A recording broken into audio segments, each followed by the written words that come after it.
It was just past midnight when the loudspeakers crackled to life. Soldiers patrolled the streets.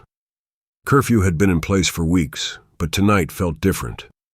There was a strange silence in the air, the kind that comes before a storm.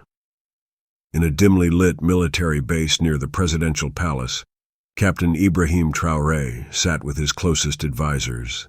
His face was calm, but his eyes burned with anger.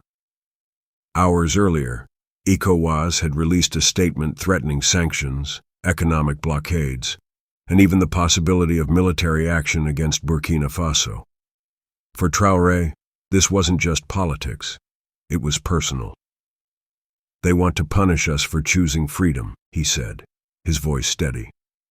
"But they will hear from us tonight." He stood, walked toward the cameras, and gave the order, "Start recording." Outside, people huddled around radios. Others watched from their phones, heartbeats rising. Mothers clutched children. Fathers clenched fists. The whole nation waited. And then Ibrahim Traoré's voice echoed across the land. A fire lit under every soul. "This is not a threat. This is a promise." He stared into the lens like a man ready for war. The video dropped at 1:03 a.m. By sunrise, it had over 10 million views across African platforms. WhatsApp groups exploded. Street vendors played it from their speakers. From Lagos to Dakar, Traoré's words spread like wildfire.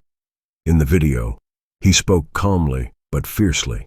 He accused ECOWAS of being a puppet, not of the people, but of foreign interests. He warned that if any soldier, any aircraft, or any bullet crossed into Burkinabe soil, it would be treated as an invasion by enemies of Africa. He paused. Then he added, "We are not afraid to die for our freedom, but we will not die quietly." The camera zoomed in on his face. No fear, no hesitation. Reactions were instant. In Nigeria, ECOWAS officials held an emergency meeting. In Côte d'Ivoire, diplomats were recalled. The UN issued a carefully worded statement urging dialogue and restraint. But in Burkina Faso, something else was happening. Teenagers painted murals of Traoré's speech on city walls. Mothers cried, not out of fear but pride. Old men who had fought in the past wars stood straighter. This wasn't just politics anymore. This was a movement. 3 days later, ECOWAS sent a formal ultimatum. It was cold and clinical. Return to constitutional order within 7 days or face serious consequences. They didn't name them, but everyone knew what they meant. Traoré sat alone that evening, watching footage of foreign troops unloading equipment in bordering countries. He knew the clock was ticking. But he also knew something ECOWAS didn't. The people were ready. In the village of Kaya, a boy barely 12 stood in the rain holding a cardboard sign. "We are not your colony." The image went viral. Across the country, youth volunteers trained in defense units. Women cooked for soldiers. Retired officers came forward, ready to fight again. At the border, the Burkinabe military dug in. Inside ECOWAS headquarters, leaders were divided. Some believed Traoré was bluffing. Others feared he might not be.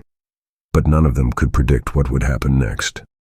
That night, in a leaked voice message, a high-ranking ECOWAS officer admitted something chilling. "If we go in, we might not come back out." The world was watching. The question wasn't if the storm would break. By the fourth day, something strange began happening inside the army. In barracks across Burkina Faso, young soldiers were receiving text messages from anonymous numbers. Messages that said, "Walk away now and you'll be forgiven," or "Your leader will fall. Don't fall with him." They were psychological tactics, direct attempts to break Traoré's ranks. Some believed they came from foreign intelligence.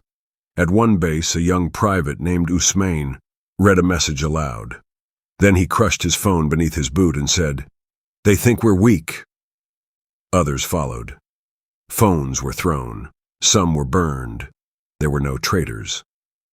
Meanwhile, Traoré called an emergency briefing. He stood before a map of West Africa. Red flags marked every border point. They're moving equipment. They're preparing the skies. But they don't know our spirit, he said. He turned to the officers. We're not just defending land. We're defending the soul of Africa. No one spoke, but eyes welled with tears. For them, this wasn't just about orders. It was about protecting mothers, sisters, and brothers. It was about dying with honor if they must. And unknown to them, one mother was about to do something that would change everything. In the small village of Po, 46-year-old Awa Kabore stood at the edge of a dusty field, watching her son train with the local defense group. He was only 17. She had begged him not to join. But he'd said, "Mama, they will come for us, whether I hide or not." That morning, Awa walked 2 hours to the local market and stood on a bench. Her voice shook as she shouted, "My son is ready to die. Are yours?" People gathered. Then, one by one, others stood and shouted their truths. Grandmothers, students, teachers, even beggars. Awa's words were filmed by a traveler and posted online. Within 12 hours, it had over 8 million views. Her tears, her voice breaking, her cracked hands holding up her son's old baby shirt. It shattered hearts. "She is the mother of Burkina Faso," one comment read. Inside ECOWAS chambers, one diplomat whispered, "These people, they're not scared." That same night, Traoré shared the video in a press conference and said, "We do not have weapons like them, but we have mothers like her, and that's stronger than any bullet." Awa didn't know it, but her cry had reached the world, and more was coming. The seventh day began with an eerie quiet. No drones, no flyovers, no new statements. But every soldier along the borders was on edge. Then, just before 3 a.m., the silence shattered. A convoy of unidentified vehicles was spotted entering Burkina Faso from the south. No flags, no announcement, no hesitation. Burkinabe scouts sent urgent signals back to the capital. Traoré was already awake. He hadn't slept. He stood in his command room, hands behind his back. The room smelled of coffee, sweat, and tension. "They want us to fire first," his intelligence chief said. Traoré's response was chilling. "Let the world see who we really are, film everything." Cameras were deployed, drones took flight. Every move would be documented. But before any shot could be fired, something strange happened. The convoy stopped. Then it turned back. Word spread that a junior officer inside the convoy had broken ranks, refused to attack, and fired into the air to alert others. He'd seen the video of Awa. He said, "I couldn't shoot at a land full of mothers." That moment changed everything. Burkina Faso had won a battle without bullets, and it would echo through every capital in West Africa. The world was watching. But it wasn't just the diplomats or leaders. The youth of Burkina Faso had found their voice, and it was louder than ever. On the streets of Ouagadougou, young people gathered in groups, their faces painted with the colors of their flag, their hearts filled with a sense of duty. They were armed with more than weapons. They were armed with hope. And in the face of the looming ECOWAS threat, that hope was their most powerful weapon. "We will fight, but we will also rise," said 22-year-old Mariama, one of the youngest leaders in the movement. Her words were broadcasted on national television and flooded social media. "We are not just fighting for Burkina Faso. We are fighting for all of Africa," she declared, standing in front of thousands of supporters who raised their fists in unison. Traoré watched from a distance, his eyes misting over. This wasn't just a fight for political control. This was the heartbeat of a continent that had long been silenced. The youth had spoken, and it was clear. This was no longer just a battle for Burkina Faso. It was a fight for Africa's soul. In the chaos of rising defiance, something unexpected happened. A neighboring nation, Mali, which had long been under pressure from ECOWAS, issued a statement of solidarity with Burkina Faso. "We stand with the people of Burkina Faso. Their struggle is our struggle," said Mali's military leader, Colonel Assimi Goïta. The announcement shocked ECOWAS leaders. Mali's alignment with Burkina Faso was a direct challenge to ECOWAS's authority, and it sent ripples of fear through the organization. But for the people of Burkina Faso, it was a moment of vindication. "We are not alone," said Traoré during a late-night address to his nation. "The strength of one nation is the strength of all African nations." Mali's support brought with it a flood of emotions. The people felt validated. They were no longer a single nation standing against the world. They had allies, and their fight was gaining momentum. But ECOWAS was far from backing down. Behind closed doors, their strategy was evolving. The game had just changed. The dawn of the 10th day was marked by a deep, unsettling silence. The tension in Ouagadougou could be felt in every street, every home. The fear of an invasion loomed heavy. At precisely 8 a.m., the first reports came in. ECOWAS troops had begun moving into the region. They didn't cross the border just yet, but their presence was undeniable. The troops had set up camps on the outskirts of Burkina Faso, and the air was thick with the promise of imminent conflict. In the command center, Traoré stood still, his hands clenched into fists. He knew that in moments, his nation would be thrust into the kind of war it had feared for generations. But his resolve was unshaken. "The world will remember what happens here," he said quietly, his voice barely a whisper. But the words carried a weight that could be felt by everyone in the room. The nation was ready. The soldiers were ready. The people were ready. They wouldn't go down without a fight, and the first shots would be fired soon. As ECOWAS troops drew nearer, families across Burkina Faso faced gut-wrenching decisions: flee or stay. But something extraordinary happened. In the small village of Zorgo, women gathered outside the local school, not to evacuate, but to cook meals for soldiers. Some had sons on the front lines. Some had lost husbands in previous conflicts.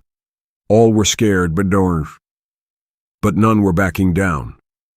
One mother, Awa Diallo, 58, stood in front of cameras with tearful eyes and said, "We birthed the lions of this land. If they come for our sons, they must come through us." Her words traveled across social media like wildfire. It wasn't just soldiers defending Burkina Faso. It was mothers, daughters, and grandmothers standing with dignity, saying, "No more." In Ouagadougou, Traoré saw the footage. He leaned forward, hands gripping the edge of his desk, emotion flooding his face. "This is what makes us strong," he whispered. These women without uniforms or guns were becoming symbols of resistance.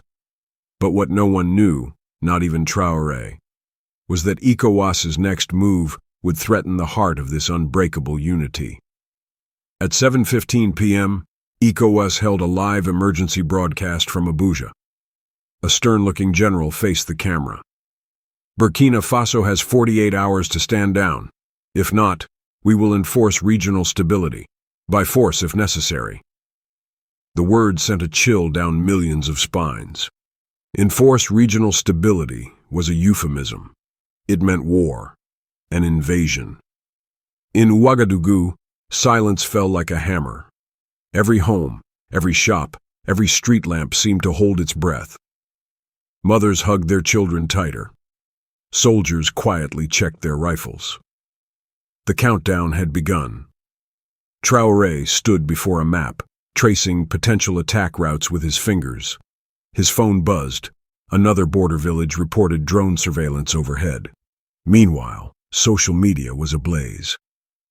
"Stand with Burkina" trended across the continent. Messages of support poured in, not just from Mali, but from youth in Senegal, Niger, and even parts of Nigeria. But in the ECOWAS chambers, there was no hesitation. They believed Traoré was a young idealist, and that Burkina Faso would crack under pressure. They didn't know that the next 48 hours would change West Africa forever. Night fell. The sky over Burkina Faso was a heavy, dark blanket of tension. In the capital, no one slept. Families huddled together. Radios played quietly. In barracks, soldiers stood at attention, waiting for a call that hadn't yet come. Traoré met with his generals for what could be their final war council. But before speaking strategy, he did something unexpected. He removed his military cap and bowed his head. "I want to thank you," he said softly, "not just as soldiers, as fathers, brothers, sons, as Burkinabé." One general, grizzled and scarred, stood up, eyes glistening. "If this is our last stand, let it echo in history." Across the nation, men and women, young and old, prepared, not just for war, but for sacrifice. But just as the night reached its darkest hour, a strange noise interrupted the silence, a low hum in the sky. Drones. They weren't just watching anymore. And suddenly, everything changed. As the drones hovered low over the Ouagadougou skyline, people rushed into houses, hearts pounding. Their eerie hum was constant, mechanical, like vultures circling a village. Captain Traoré stood on the rooftop of the presidential headquarters, staring into the sky. He wasn't scared. He was angry. "They want us afraid," he said to his aide. "But we are not afraid anymore." Suddenly, one drone dropped a small metallic object. It didn't explode. It didn't destroy. It recorded. It was broadcasting live, filming the capital, scanning movement, collecting faces. "This is psychological warfare," whispered a tech officer. "They want to show us they're watching, even now." Across the city, citizens lit fires in the street, forming human chains with flags, cooking food for soldiers, singing the national anthem through tears. One old man, blind in one eye, shouted, "Let them film me, I am not hiding. I've lived through hunger, coups, and shame, but I will not live on my knees." The footage went viral across Africa. But ECOWAS wasn't just gathering intelligence anymore. They were preparing a final move, and the countdown was nearly over. At 6 a.m., phones across Burkina Faso stopped working. No calls, no messages, no internet, a digital blackout. The silence was deafening. Traoré's war room went into chaos. "Satellite jammers," barked one officer. "They've cut our communications. They're coming." Without warning, explosions were heard near the eastern border. Not full airstrikes, warning shots. ECOWAS was testing the line. Villagers began flooding into the capital, barefoot, dusty, terrified. Children cried. Mothers wailed. Some carried photos of loved ones already taken or missing. One photo fell to the floor inside a church where refugees were being held. A young man, no older than 19, dressed in a simple green uniform, with the Burkinabé flag sewn on his sleeve. His mother sobbed, holding his boots. He didn't even get to say goodbye. Traoré watched all this unfold from the surveillance room. He clenched his jaw. The blackout wasn't just an attack on communication. It was an attack on hope. Then came the real test. A captured ECOWAS message had just been decoded. They were planning to take Ouagadougou at dawn. And Traoré had only one night left to save his people. With no internet, no phones, and no broadcast systems, Traoré turned to an old method: radio. Inside an abandoned military van from the 1980s, engineers rewired a transmitter and connected it to a rooftop antenna. It buzzed, then crackled. Traoré sat before the dusty microphone. "This is Captain Ibrahim Traoré, speaking not as your leader, but as your brother." Across Burkina Faso, those with radios huddled close. Soldiers turned off their flashlights. Refugees went silent. "My people. They want to take our land. They want to divide our courage. They believe bombs can silence spirit. But they have forgotten one thing. This land has always bled and risen again. Tears ran down his cheeks as he continued. We will not bow. We will not beg. We will not die quietly. Tonight we stand. If we fall together, with honor, not chains. Then silence. Nothing else was said. But it was enough.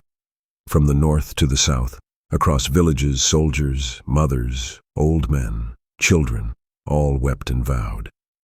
If this was the end, they would face it on their feet. But what came next? No one was prepared for. It was 2:47 a.m. Rain pounded the rooftops like war drums. The streets of Ouagadougou were soaked, but no one slept. Young men tied red cloths to their arms. Mothers kissed their sons goodbye with trembling hands. Some had never held a gun before. Traoré stood before a small chalkboard, mapping final positions with trembling fingers. His uniform was soaked, his eyes hollow, but his voice was still steel. They will come from the east. We block the entry at Quarry Bridge. No retreat. His officers nodded, some whispering prayers. Just then, a boy burst into the room. He was no older than 13, barefoot, with mud on his face. They're here, he gasped. I saw the trucks. They're coming. And then, silence. No bombs. No shots. Instead, the ground vibrated. Traoré looked out the window and froze. It wasn't ECOWAS soldiers. It was civilians. Thousands of them. Old men, women, children, all walking toward the front lines with sticks, stones, flags, and tears. They weren't running. They were standing, ready to die if it meant dying free. By 5:10 a.m., ECOWAS forces had reached the outskirts of the capital. Jets circled overhead, tanks lined the ridges. The entire region held its breath. Then, nothing. No attack. No order to advance. Radio silence. Confusion erupted in the ECOWAS camp. Generals waited, but instructions from the top never came.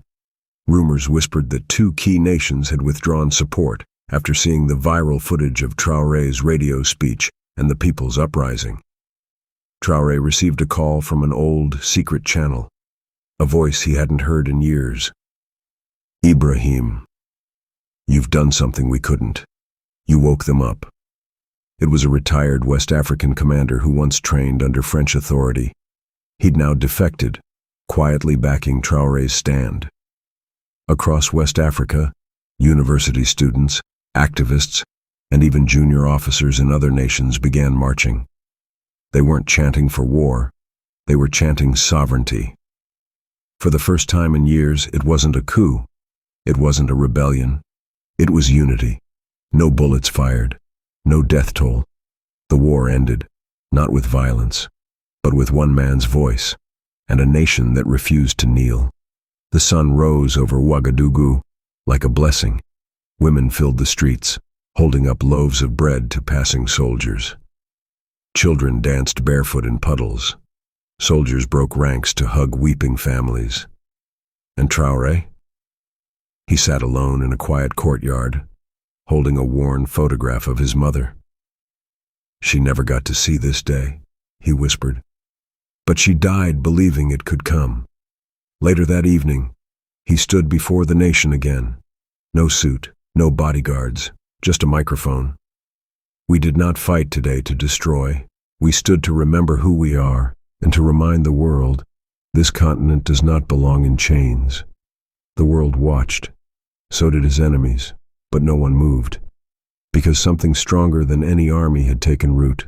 Hope, the truest kind, the kind people die for, and now could finally live for. And to every soul watching this right now, if this story moved you, if it made your heart ache, if it made you proud to be African or simply human, click like, hit subscribe, and tell us how you felt in the comments. Because together, just like Burkina Faso, we rise. And this is only the beginning.